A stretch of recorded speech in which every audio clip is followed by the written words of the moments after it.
Hello everyone, welcome back to my channel. Today's our topic is particles in a box. So this is also a most important topic of BSc, as you know well. This is a topic from the chapter Applications of Schrodinger wave equations to one dimension. So let's start this topic. Okay, now this particle in a box is also known as a particle in a one dimension with infinite balls, infinite hard balls. ठीक है, तो हम लोग consider करेंगे पहले एक free particle को. ठीक है, सपोज दैट ये आपकी हार्ड वॉल्स है जिसमें से पार्टिकल बाहर नहीं निकल सकता. ठीक है, एंड ये जो वॉल है एक्चुअली इसकी लेंथ कुछ एल है. ठीक है, यहाँ पर पार्टिकल को प्लेस किया गया है, एक फ्री पार्टिकल. ठीक है, फ्री पार्टिकल प्लेस किया हुआ है और वो इस एक्स एक्सिस की तरफ, मतलब फ्री है, स्टेशनरी है, मतलब यहाँ पर एक्स इक्वल टू 0 होगा और ये पूरी एल तक ये जो है ये पार्टिकल मूव करता है. ठीक है, तो क्या लिखेंगे? Free particle confined to move in a dimensional rectangular box जिसकी लेंथ है कुछ एल. ठीक है, अब ये पार्टिकल जो है वो स्ट्रेट मूव कर रहा है. ठीक है, the particle moves only along straight line along x axis. ठीक है, और ये एक्स एक्सिस पूरा कितना होगा? बिटवीन 0 से लेकर एल तक. ठीक है, कहीं पर भी हो सकता है ना, तो ये सिचुएटेड यहाँ पर है, तो ये पूरा जो है यहाँ तक मूव कर रहा है ये. ठीक है, अब ये जो वॉल्स है ना आपको, ठीक है, the walls of box rigid है, इलास्टिक है और क्या है? नॉन पेनिट्रेबल है. कि पार्टिकल जो है वो इसके अलावा यहाँ से बाहर नहीं जा सकता है. रिजिड मतलब हार्ड, इलास्टिक मतलब लचकीला, जहाँ से अगर ये टच भी करता है तो इसकी एनर्जी जो है वो लॉस नहीं होगी. नॉन पेनिट्रेबल मतलब इसके अलावा यहाँ पर बाहर नहीं जा सकता ये. ठीक है, और यहाँ पर टच भी नहीं करेगा. आगे समझ जाएगा, तो इतना समझाया. ठीक है, इसमें क्या होगा? एनर्जी यूज़ नहीं करेगा. ठीक है, अब हम क्या करते हैं कि लेते हैं let's suppose the potential B को किस तरह से डिफाइन करेंगे. ठीक है, तो बी एक्स से लॉन्ग कर रहा है, तो इसलिए यहाँ पर क्या लगा दिया? एक्स लगा दिया. पार्टिकल रेस्ट के ऊपर था तो क्या था? 0, पोटेंशियल 0 होगी. और अगर पार्टिकल एक्स के अलावा, चलो अगर पोटेंशियल 0 होती है तो 0 पोटेंशियल कब होगी? जब वो रेस्ट के ऊपर होगा. मतलब या तो वो एक्स जो है, मतलब जो उस पार्टिकल की पोजीशन है उसे हम एक्स ले रहे हैं. अगर एक्स जो है वो 0 से छोटी होती है, मतलब एक्स इज लेसर देन 0, मतलब नेगेटिव में चल जाएगा, मतलब बाहर आ गया तो उस. ठीक है, या तो वो उससे छोटा हो जाएगा. नहीं, पोटेंशियल 0 कब होगी? 0 कब होगी? जब एक्स अंदर रहेगा तो पोटेंशियल 0 रहेगी. ठीक है, क्योंकि यहाँ पर इलास्टिक है, जहाँ मर्जी वो जाए उसकी एनर्जी लॉस होने वाली है, पोटेंशियल क्या होगा? 0. तो एक्स जो है अगर 0 मतलब इन्फिनिटी से, मतलब 0 से बड़ा है.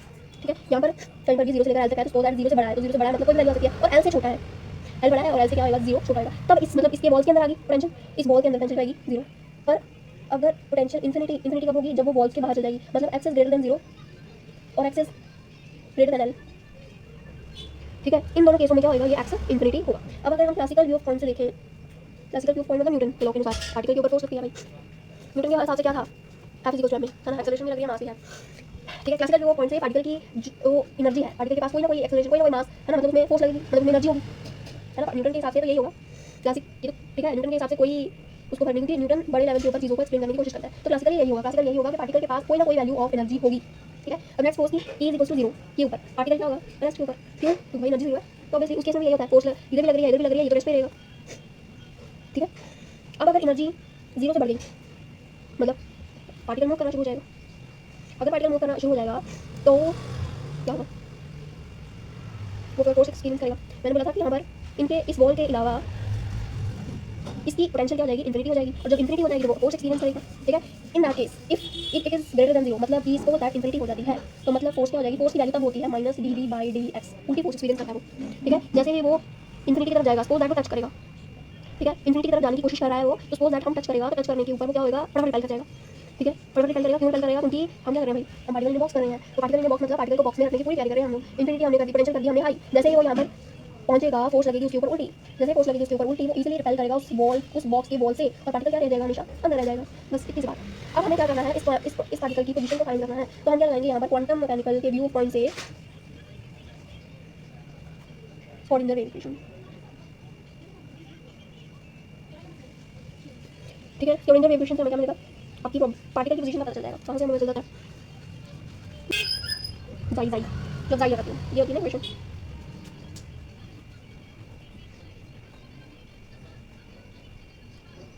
ठीक है, ये होगी इक्वेशन. अगर पार्टिकल को अंदर रखना है तो पोटेंशियल क्या हो जाएगा? 0. अगर पोटेंशियल अंदर हो जाएगा तो 0 को पुट कर देना, कर्ल होता है, नहीं दिया. डी है ये 2m h कट स्क्वायर ई और बी का जगह 0 इधर 5 मल्टीप्लाई हो जाएगा 0 हो जाएगा। ठीक है, अब इस इक्वेशन इस वाली वैल्यू बोलते हैं k, कांस्टेंट ले लेते हैं इसको। ठीक है, ये नहीं k स्क्वायर क्योंकि इसकी वैल्यू होती है k is equal to 2m e h cut square root में होता है, तो रूट अगर हटाना है तो हमारे पास रूट वैल्यू आई नहीं तो इसको स्क्वायर कर दो, इसलिए स्क्वायर कर दिया। y इज इक्वल टू क्या होगा 0, तो मतलब k स्क्वायर की वैल्यू होगी 2m e over h cut square. ठीक है, अब क्या होता है कि जनरल सोल्यूशन जो होता है, ठीक है, जनरल सोल्यूशन जो होता है इसका सेकंड इक्वेशन का, इसका जनरल सोल्यूशन होता है xi x a e to the power iota k x plus b to the power minus iota k x। ठीक है, जहाँ पर ये a और b क्या है कांस्टेंट। ठीक है, जो कि हम बाउंड्री कंडीशन से दोनों डिटरमाइन करने की कोशिश करते हैं। ठीक है, अभी बाउंड्री कंडीशन क्या होती है ये आगे आपको बताएंगे। ठीक है, चलो अब निकालनी है तुम्हें बाउंड्री कंडीशन। तो बाउंड्री कंडीशन क्या होता है जब फाई आपका एक्चुअली 0 हो जाता है ना। ठीक है, इसके ऊपर जब x इज इक्वल्स टू 0 हो जाए और l is equals to L हो जाए, x is equals to L हो जाए, मतलब इन दोनों कंडीशन के ऊपर फाई को 0 करना होता है, बस इतनी सी बात, पहली बात। हम क्या करेंगे x इज इक्वल्स टू 0 को लेंगे। ठीक है, जहाँ पर फाई क्या होगा 0 होगा। ठीक है, तो आपका जो वो थर्ड इक्वेशन है, तो from this third equation become ये इक्वेशन सोल्यूशन जो है आपका। ठीक है, ये जो सोल्यूशन है वो क्या हो जाएगा, x को भी 0 पुट कर देना, फाई को भी 0 पुट कर देना। ठीक है, क्या हो जाएगा ये 0 क्या x 0 हो जाएगा, e to the power 0 multiply 0, e to the power 0 मतलब 1, क्या आ जाएगा a, ये भी same e to the power minus 0 का 0 तो b आ जाएगा 1 हो जाएगा, e टू द पावर 0 मतलब 1। ठीक है, अब क्या करना है, मतलब a plus b is equal to क्या है 0। अब क्या करना है, a को नहीं भेजना, b को भेजना, b को करना है नेगेटिव। ठीक है, अब क्या करना है, फ्रॉम इक्वेशन थर्ड इक्वेशन से आपको ये वाली जो आई है इक्वेशन, सपोज ये फोर्थ इक्वेशन है, ये वाली इक्वेशन को इसमें पुट कर देना। तो जो 5x हम इन टर्म्स ऑफ a लेंगे, तो a e to the power iota k x, मतलब b की जगह हम a पुट करेंगे, माइनस a पुट करेंगे। ठीक है, तो यहाँ पर क्या आ जाएगा minus a e to the power iota minus का k x, और क्या आ जाएगा a कॉमन आ जाएगा e to the power iota k x minus e to the power minus iota k x। Clear. ठीक है, ये फॉर्मूला बन गया, पूरी तरह नहीं बना, टू आता है इसमें, तो मल्टीप्लाई डिवाइड कर लेते हैं, है ना, मल्टीप्लाई करो 2 आयोटा में, तो 2 iota a e to the power iota k x minus e to the power minus iota k x over 2 iota, क्योंकि मैंने मल्टीप्लाई किया डिवाइड किया, इधर क्या आ रहा था आपका 5x। अब ये पूरा इक्वेशन बन गया, पूरा आपका फॉर्मूला बन गया sin x का बन गया, पर sin x की जगह क्या है kx है, अब kx लिखोगे तो sin kx बन गया, pi x की वैल्यू आ गई। अब इसे 2 इसको लेट करना है k sin kx pi x बन गया। ठीक है, क्लियर। k नहीं, k हम लेते हैं, k नहीं कोई और वेरिएबल ले लो, c ले लो। ठीक है, तो मतलब c की वैल्यू क्या आई 2 आयोटा a आई। उसी तरह आपको किसके ऊपर निकालना है, l के ऊपर निकालना है, तो x is equal to l के ऊपर, x इज इक्वल टू 0 के ऊपर बाउंड्री कंडीशन है। ठीक है, 5 इक्वल टू 0 के ऊपर दोनों करेंगे। ठीक है, x को l रखा, तो क्या है हमारे पास फाई की वैल्यू में a, मतलब फाई x की जगह l रखो, इसमें पुट करोगे ना, अब इसमें पुट करके आप पहुंचना तो यहीं पर है। ठीक है, तो काम करते हैं हम डायरेक्ट करते हैं, पहुंचना तो यही है, पुट तो l के साथ चलना और कुछ नहीं होना। ठीक है, पुट तो हमारा 0 ही होगा, तो इसका मतलब है कि हम 0 c ले लेते हैं, साइन k की जगह l रख लेते हैं, कोई दिक्कत नहीं, लेकिन स्टार्टिंग से पुट करके आना, यहीं तक पहुंच जाओगे। ठीक है, sine k l is equal to क्या हो जाएगा 0, डन। ठीक है, इसको यहाँ पर फेंक दिया तो क्या कर लिया, कुछ नहीं होता। ठीक है, अब देखो साइन समथिंग 0 है, तो कितनी वैल्यू के ऊपर साइन समथिंग 0 आता है कि l की क्या वैल्यू हो सकती है जिसमें 0 आए। ठीक है, तो आप 1 पुट करके देख लो, 2 पुट करके देखो, 0 पुट करके साइन 0 0 कुछ भी पुट करके देख लो। ठीक है, आपके पास क्या आ जाएगा, जैसे साइन का फॉर्मूला होता है यार। ठीक है, तुम 0 पुट करो, 1 पुट करो, 2 पुट करो, आएगा 0। ठीक है, पेपर में सोचना नहीं है, ये तुम्हें रट के जाना पड़ेगा, क्योंकि पेपर में सोचना पड़ेगा तुम्हारा यही क्वेश्चन करेगा, बाकी सॉल्व करेंगे मेरे मतलब ना। ठीक है, कि पेपर कंप्लीट हो जाएगा 3 घंटे का। ठीक है, तो तुम्हें रट के ही जाना पड़ेगा, इसमें कोई सोल्यूशन नहीं है। ठीक है, एल आई ओवर एल, या तो तुम हो फिर तो कर लेना, अदरवाइज तुम्हें अब क्या स्केयर बॉल साइड किया, क्यों किया स्केयर बॉल साइड, क्योंकि हमें केस की वैल्यू चाहिए थी, है ना, इक्वेट भी तो करना आगे, मतलब केस की हमारे पास ऑलरेडी वैल्यू है, क्या वैल्यू आई थी हमारे पास 2m e h cut square is equal to, clear, equate कर लो, पिछली के की वैल्यू को कर लो, इससे क्या होगा एनर्जी वैल्यू आ जाएगी आपके पास m square pi square, sorry m square pi square over l square h cut square 2m, clear. ठीक है, अब ये n जो है ये क्या है, क्वांटम नंबर। ठीक है, जिसे हम अगर right in the form of n क्या लिख सकते हैं, m है, ई एन की वैल्यू कुछ भी डालो, एनर्जी की value first level, second level, third level, fourth level आ जाएगी। एन लिख रही हूँ 2m एल स्क्वायर, ठीक है क्लियर। अब क्या करना है, E N is directly proportional to क्या हुआ एन स्क्वायर, इसका मतलब और E N is equal to 1 by L, L के इनवर्सली प्रोपोर्शनल है और एम के भी क्लियर। आगे हम निकालेंगे एनर्जी लेवल डायग्राम।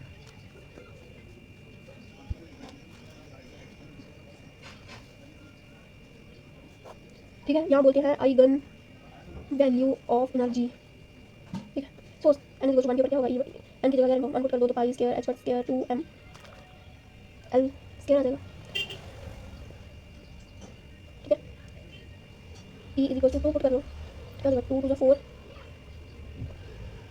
ठीक है, मतलब 4 ऑफ E1। उसी तरह अगर E3 पुट करो तो क्या आ जाएगा 9 ऑफ E2 E1। 3 से कितना होता है 9, E1 तो E1 ही रहेगा ना, चेंज हो रहा है।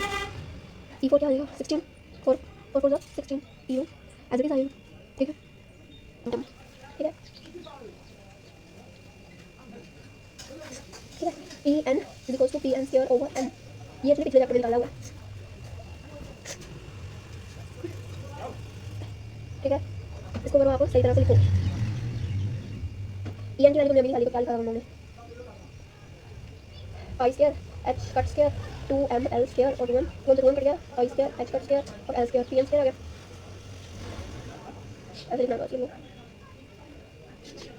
ठीक है। दिख रहा है तुम्हें, is inversely proportional to L square है, एल आ गया, एन के तो आएगा ना, ई एन लिख रहे हैं एन स्क्वायर, ठीक है। तो ये वैल्यू आ गई, एन का वैल्यू जो है आप ये आपको दिख रहा है कि इनवर्सली प्रोपोर्शनल एन है, एल के इनवर्सली प्रोपोर्शनल है, ठीक है। उसके बाद हम निकालते हैं 0 point of energy, that is the minimum possible value जो कि पार्टिकल के पास इनसाइड द बॉक्स एनर्जी तो हम बोलते हैं 0 पॉइंट एनर्जी, जिससे कम से कम जितनी भी कम से कम पॉसिबल एनर्जी वैल्यू जो अंदर पार्टिकल में होगी, ठीक है, उसे बोलते हैं 0 पॉइंट एनर्जी, ठीक है। तो सपोज दैट कि n इज 1 के ऊपर वो एनर्जी जो है वो मिनिमम होगी, तो इज इक्वल टू 1 क्या था पाई square h cut square 2m L square, ठीक है। तो ये कह सकते हैं कि 0 पॉइंट के ऊपर पाई जो है वो क्या हो जाएगा 0 हो जाएगा, जहाँ पर इनसाइड द बॉक्स में जो प्रोबेबिलिटी होगी, प्रोबेबिलिटी डेंसिटी होगी बॉक्स की, वो क्या होगी pi square is equal to 0, that is कि पार्टिकल जो है वो बॉक्स में होगा ही, जब एनर्जी 0 हो जाएगी तो प्रोबेबिलिटी डेंसिटी क्या हो जाएगी 0 हो जाएगी। पाई क्या बताती है probability of finding particle, here is है भी है कि नहीं है, तो अगर मिनिमम एनर्जी चल जाएगा तो पार्टिकल क्या हो जाएगा हो जाएगी, क्योंकि जो चीज़ बता रही है पार्टिकल है या नहीं वही तो 0 हो जाएगी, ठीक है। तो hence particle cannot have 0 total energy inside box, हो नहीं सकती है, तो it cannot be at rest. तो क्वांटम मैकेनिकली हम ये प्रूव होता है यहाँ से क्वांटम मैकेनिकली पार्टिकल जो है वो रेस्ट नहीं हो सकता एटलीस्ट, ठीक है। क्लासिकल में हो सकता है क्वांटम मैकेनिकली नहीं हो सकता। अब निकालते हैं वेव फंक्शन, ये ठीक है। अब हम निकालेंगे वेव फंक्शन को, ठीक है। अब हम आपने वेव फंक्शन की वैल्यू निकाली है, ये देखो, ठीक है। पूरी इक्वेशन बन के आई है वेव इक्वेशन की, वेव फंक्शन की, है ना। लिख लें यहाँ से,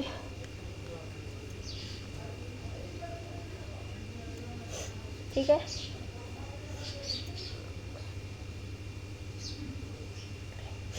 के की वैल्यू भी तुम्हारे पास पता है तुम्हें, ठीक है। एन पाई ओवर एल कहाँ से पता चली मेरे को, देखो, ठीक है।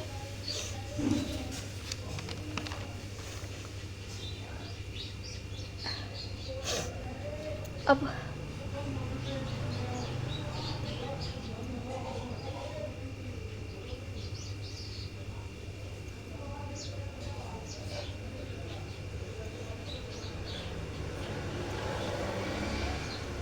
प्रोबेबिलिटी डेंसिटी का फॉर्मूला होता है P is equals to phi, फिर से देखो, प्रोबेबिलिटी डेंसिटी का फॉर्मूला ये होता है, ठीक है। प्रोबेबिलिटी डेंसिटी स्टार का वैल्यू डालिए, स्टार करेंगे तो कॉन्जुगेट करेंगे, ठीक है।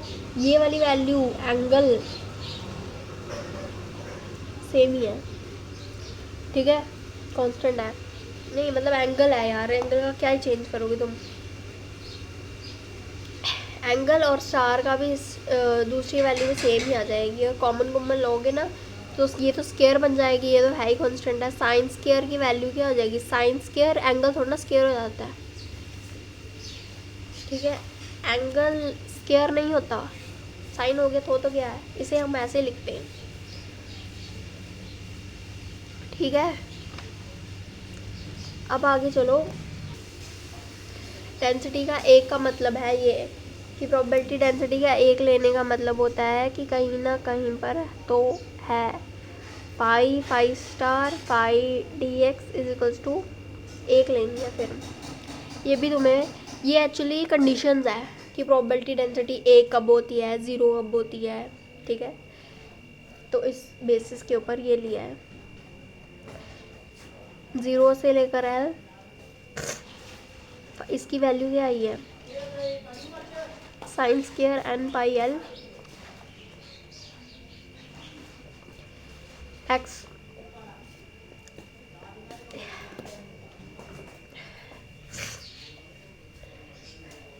ठीक है, उसके बाद साइन स्क्वायर x का फॉर्मूला होता है 1 माइनस कोस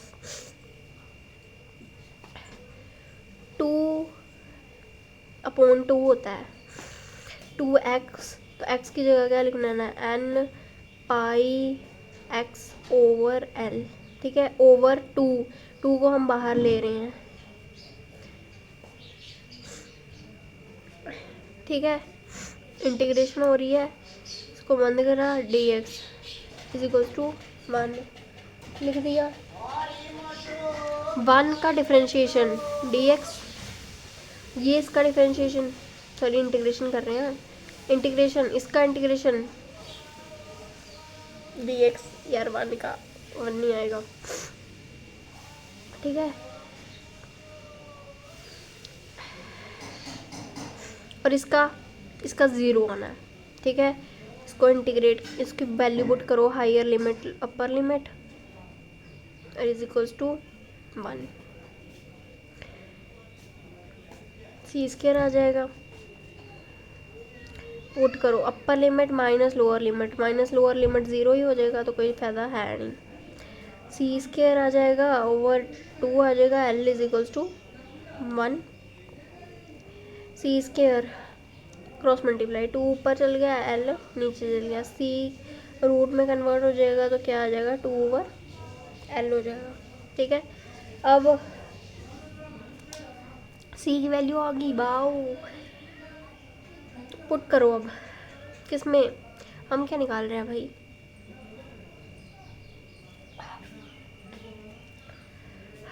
हम क्या निकाल रहे हैं, वेव फंक्शन निकाल रहे हैं ना, स्टार्टिंग में देखो है ना। तो वेव फंक्शन की वैल्यू में सी था, पहली जो इक्वेशन कहाँ है, ये लिखो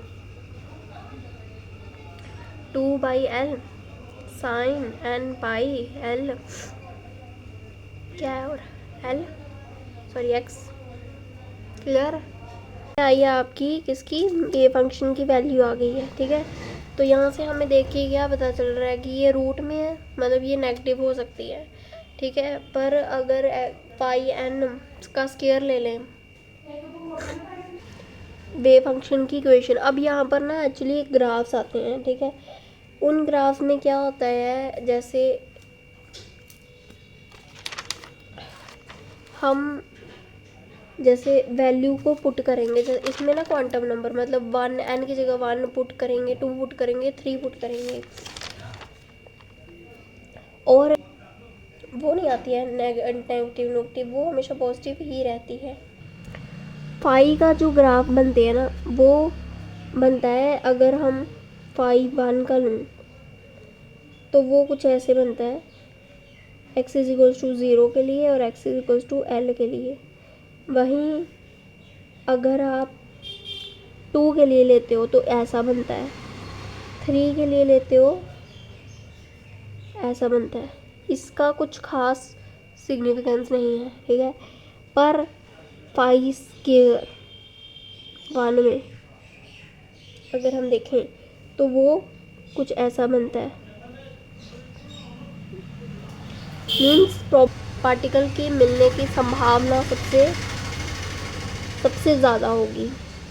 सेकंड में देखें तो बीच में 0 होगी यहाँ पे, और यहाँ पे सबसे ज़्यादा होगी। ये मैथमेटिकल ग्राफ्स बनाए गए हैं, ठीक है। और यहाँ पे थर्ड पे सबसे ज़्यादा यहाँ पे होंगे, ठीक है। ये हमें कहाँ से, एक्चुअली जब तुम पाई 1 स्क्वायर में 1 पुट करोगे तो L/2 मतलब हाफ पे सबसे ज़्यादा probability of finding a particle. वैसे थर्ड में पुट कर लोगे तो यहाँ पर मिलेगा, सेकंड में, थर्ड में पुट कर लोगे तो यहाँ पे मिलेगा। तो ये बता रहा है ये of finding a particle mathematically expression से ये हमें पता चला। ठीक है, तो इतना ही था वेव फंक्शन में, यही तुम लोग लिख के आना है। रेफरेंस ले लेना थोड़ी बुक से कि तुम लोग ने लाइन वाइज कैसे लेना है, एक्सप्रेशन समझा दिया पूरा, कैसे कैसे करके आना है, कैसे कैसे लिख के आना है, यही लिखना है बस। ठीक है, और राइटिंग सुंदर लिखना है, ये थोड़ा मैंने कर दिया है, पर पीछे जैसे सुंदर सुंदर लिखा है एक एक लाइन को लिख के आना है थोड़ा सा।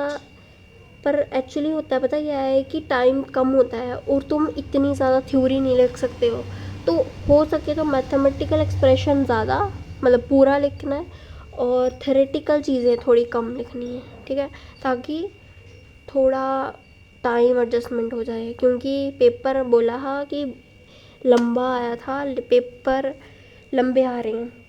ठीक है, टाइम टाइम मैनेजमेंट करना आना चाहिए। ठीक है, that's all for this video. Okay, bye bye.